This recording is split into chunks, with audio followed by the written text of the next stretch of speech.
तो फ्रेंड्स, इस वीडियो में हम प्रश्नावली 4.2 का 5वें क्वेश्चन के आगे के सवाल हल करेंगे। तो देखिए, इसके पहले वाले प्रश्न क्रमांक 1 से 4 तक के सवाल नहीं देखे हैं तो उसका लिंक डिस्क्रिप्शन में दे दिया जाएगा, वहां से आप देख लीजिए। और यदि चैनल को सब्सक्राइब नहीं किया हो तो इसे सब्सक्राइब कर लें ताकि इसी प्रकार की सभी वीडियो आप तक पहुँच सके। देखिए, पहला 5वां सवाल हमारे पास क्या लिखा है। एक समकोण त्रिभुज की ऊंचाई इसके आधार से 7 सेंटीमीटर कम है, ठीक है। और यदि कर्ण 13 सेंटीमीटर का हो तो अन्य दो भुजाएं ज्ञात कीजिए। तो इसका हल देख लेते हैं। हल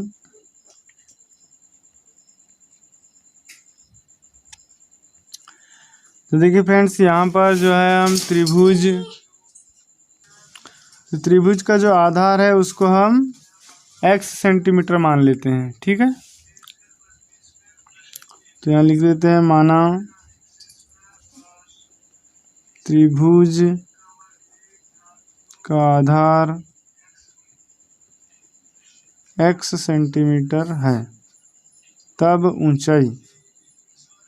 अब तब ऊंचाई कितनी हो जाएगी। देखिए यहाँ क्या लिखा है कि आधार से 7 सेंटीमीटर कम है क्या ऊंचाई। तो ऊंचाई क्या हो जाएगा, आधार से 7 सेंटीमीटर कम, तो x से 7 सेंटीमीटर कम, तो 1 ऋण 7 सेंटीमीटर। तो ये हो गया, आधार भी निकल गया और ऊंचाई भी निकल गया। अब यहाँ पर हमारे पास देखिए कर्ण दिया है। कर्ण क्या दिया है, 13 सेंटीमीटर। देखिए फ्रेंड्स, क्योंकि ये क्या है, एक समकोण त्रिभुज है, तो समकोण त्रिभुज में पाइथागोरस प्रमेय लगता है, इसीलिए यहाँ पर पाइथागोरस प्रमेय लगा देंगे। तो पाइथागोरस प्रमेय सी। तो पाइथागोरस प्रमेय क्या होता है, कर्ण का वर्ग बराबर लंब का वर्ग धन आधार का वर्ग, ठीक है। तो देखिए कर्ण हमारे पास कितना दिया है, 13 सेंटीमीटर। तो कर्ण 13 सेंटीमीटर दिया हुआ है, यहाँ पर लिख देंगे 13 का वर्ग बराबर लंब। अब लंब का मतलब हुआ ऊंचाई, तो ऊंचाई हमारे पास दे दिया 1 ऋण 7। तो 1 ऋण 7 पूरे का वर्ग, ठीक, धन आधार का वर्ग। तो आधार हमने माने हैं x सेंटीमीटर, तो ये हो गया x का वर्ग।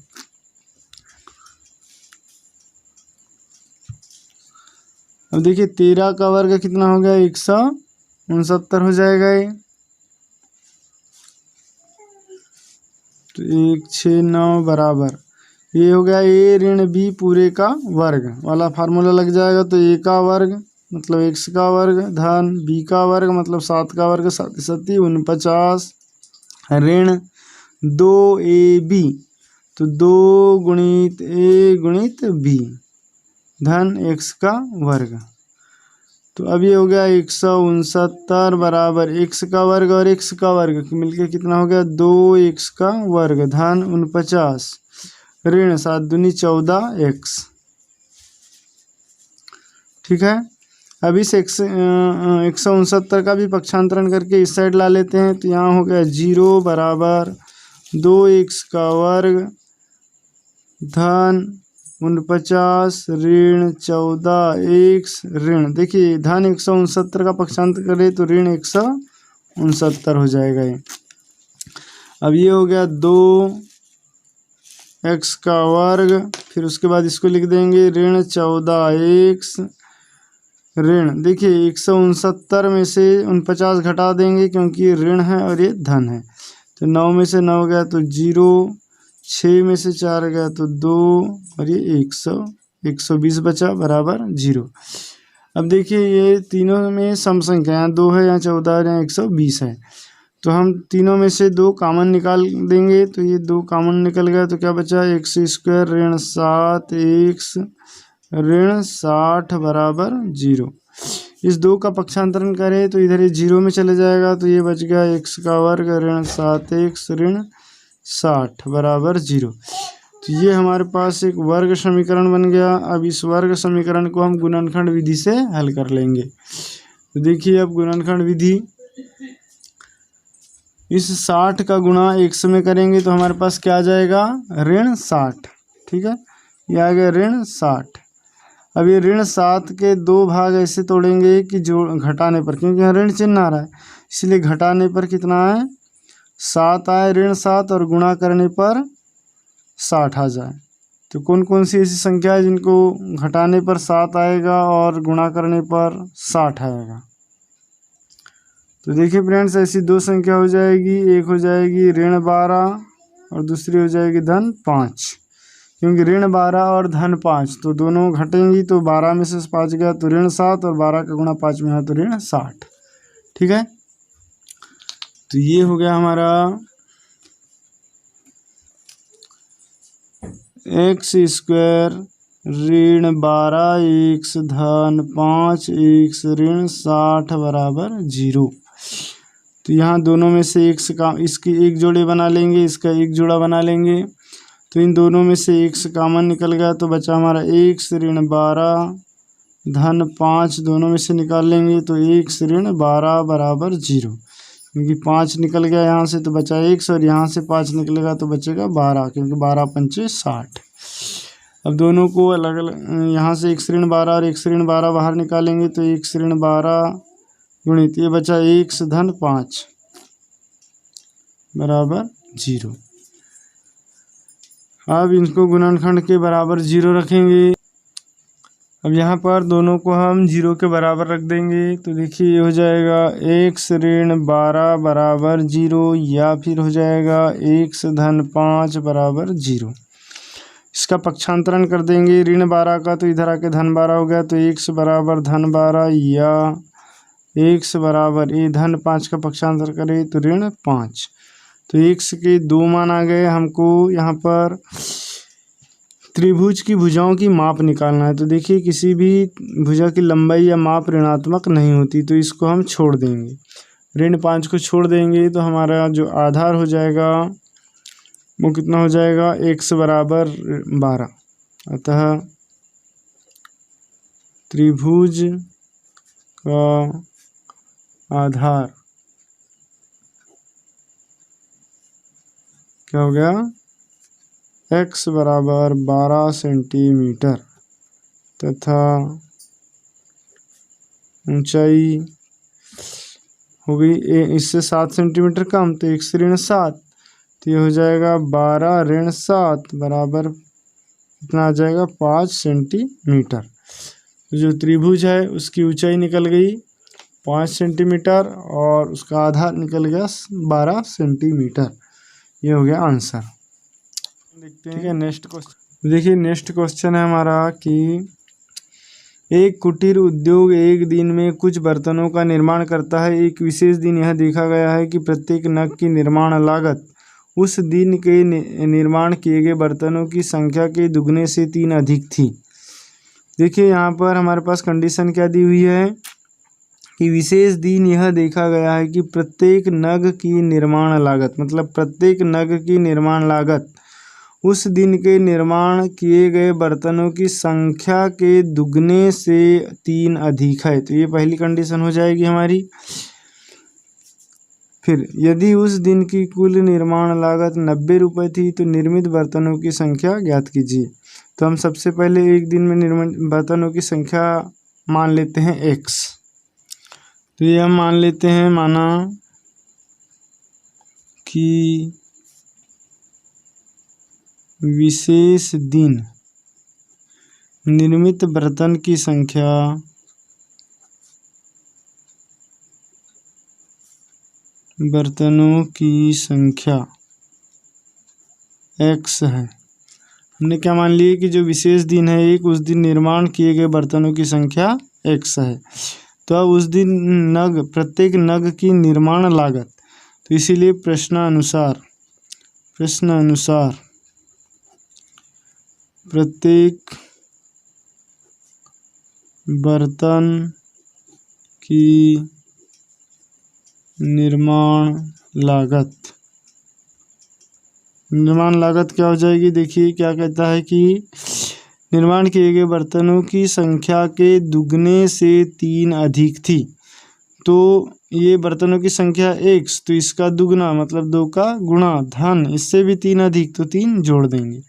तो एक बर्तन की लागत कितनी हो गई 2x धन 3।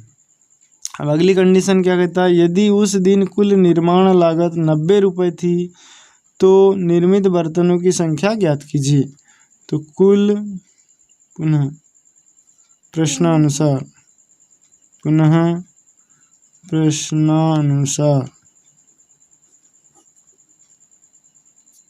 देखिए क्या कहता है कि उस दिन की कुल निर्माण लागत 90 रुपये है तो निर्मित बर्तनों की संख्या ज्ञात कीजिए। तो कुल निर्माण लागत दिया है हमारे पास 90 रुपये, तो हम लिख देंगे कुल निर्माण लागत। अब कुल निर्माण लागत बराबर 90 रुपये दिया हुआ है। तो कुल निर्माण लागत क्या होती है कि एक बर्तन की लागत गुणित बर्तनों की संख्या। तो एक बर्तन की लागत गुणित बर्तन की संख्या बराबर 90 रुपये। तो देखिए एक बर्तन की लागत कितनी है, 2x धन 3। तो ये आ गया 2x धन 3 गुणित बर्तन की संख्या हमने कितनी माने हैं, x माने हैं। तो ये आ गया x बराबर 90। इसका गुणा कर देंगे, तो ये गुणा करेंगे तो क्या हो जाएगा, 2x का वर्ग धन 3x बराबर 90। इसका पक्षांतरण कर देंगे तो ये हो जाएगा 2x का वर्ग धन 3x ऋण 90 बराबर 0। तो ये हमारे पास वर्ग समीकरण निकल गया। इस वर्ग समीकरण को हम गुणनखंड विधि से हल कर लेते हैं। अब देखिए, अब 90 का गुणा 2 में करेंगे तो 9 दूनी 18 मतलब 180 हो गया। और फिर 3 को ऐसे 2 भागों में तोड़ेंगे कि जोड़ने पर 3 आ जाए और गुणा करने पर 180 आए। तो ऐसी कौन कौन सी संख्या है जिनको जोड़ने पर यहाँ पर 90 का गुणा 2 में होगा तो ऋण 180 आएगा। तो गुणा करने पर क्या आना चाहिए, ऋण 180, और घटाने पर आना चाहिए धन 3। तो देखिए 180 टूट जाएगा 12 गुणित 15 में, तो 15 12 180, और घटाएंगे यदि 15 में से 12 को घटा देंगे तो 12 के सामने ऋण चिन्ह लगा देते हैं तो धन 3 बच जाएगा। तो ये हो गया हमारा 2x का वर्ग धन 15 x ऋण 12 x ऋण 90 बराबर 0। इन दो के जोड़े बना लेंगे।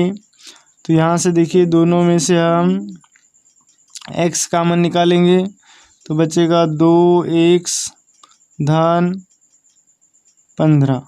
ठीक है, इसमें से ऋण 6 निकाल लेते हैं तो ये बचेगा 6 दूनी 12 धन 2x, ये 2x बचा धन 15 छक 90, तो यहाँ 15 बचा बराबर 0।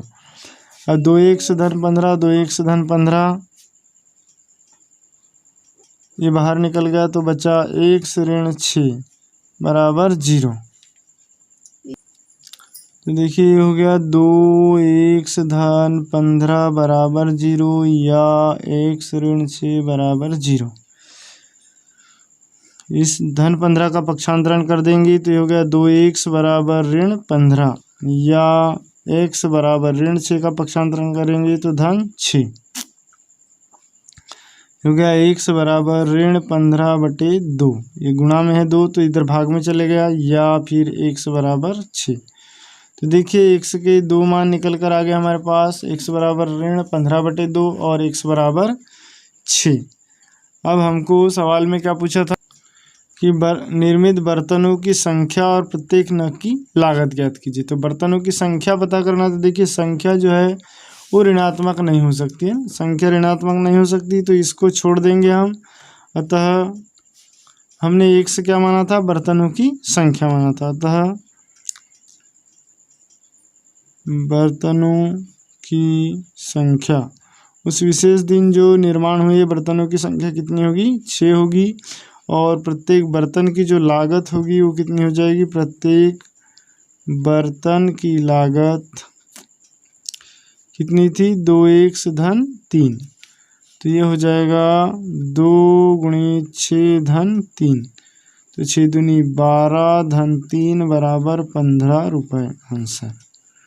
ठीक है फ्रेंड्स, वीडियो पसंद आया हो तो प्लीज़ इसे लाइक कर ले और चैनल को सब्सक्राइब नहीं किया हो तो सब्सक्राइब कर ले तथा बेल आइकन की बटन को जरूर प्रेस करें ताकि सभी नोटिफिकेशन आप तक पहुंच सके।